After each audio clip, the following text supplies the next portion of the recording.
To display caption with the press tag effect in Samsung Galaxy S23 Ultra, swipe down the top of the screen and then tap setting icon.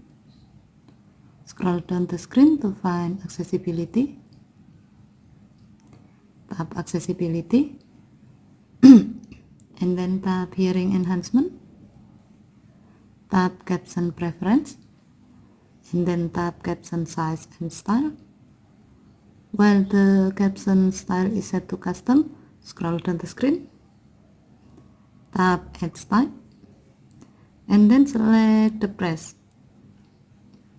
Now the caption will be displayed with the press tag effect. As a note, if you have set to enable the caption, the setting will be applied to live caption and other apps that support the caption preferences.